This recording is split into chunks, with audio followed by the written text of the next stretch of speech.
Hello mga DJK, welcome back ulit sa akin channel. Ngayon ay meron tayo ditong Badja Boxer 150 mga DJK. Ituturo ko sa inyo yung wiring ng kanyang stator coil mga DJK papunta dito sa kanyang CDI. Ayan, sa kanyang papunta dito sa regulator. Pero bago ang lahat mga DJK, huwag niyo sana kalimutan, pindutin ang ating notification bell para lagi kayong updated sa aking mga panibagong mga vlog. Let's start mga DJK. Mga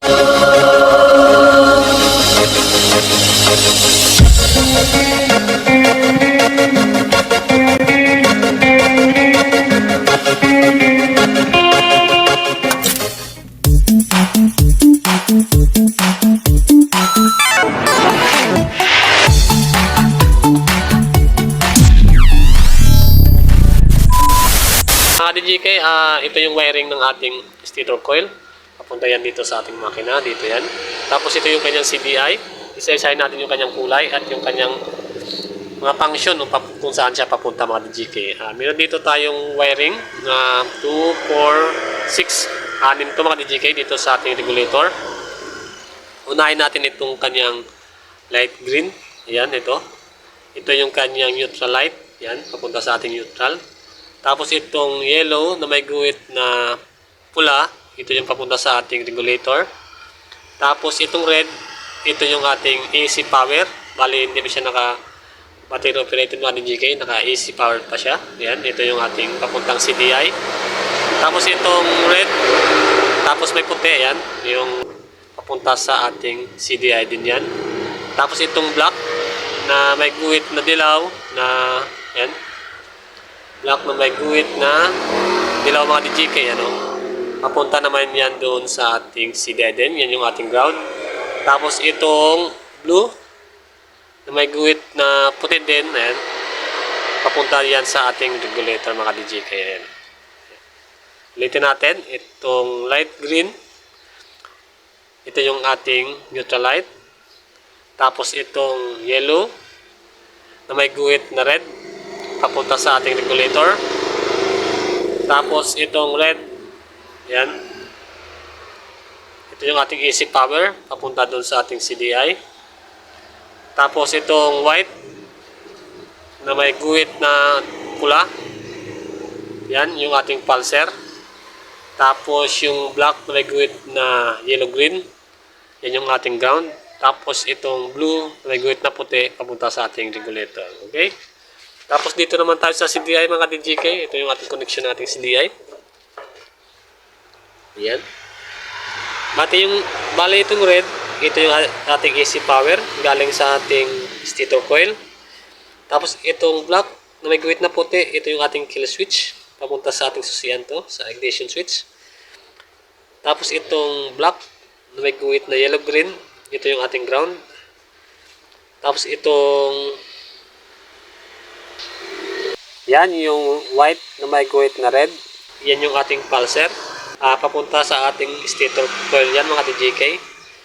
Tapos yung black naman, ito naman yung ating papunta sa ating ignition coil mga DJK. Dito yan siya papunta sa ignition coil. Tapos ito naman yung black, yung ground. Tapos itong blue, papunta yan doon sa ating carburetor o sa ating TPS mga DJK, dito sa ating carburetor yan papunta. Bali yung kanyang carburetor ay naka-convert na siya mga DJK. Okay, tapos dito sa regulator naman, ayan. Meron siyang ito, blue, na may puti, naguhit, papunta sa ating stator coil yan mga DJK. Ayan.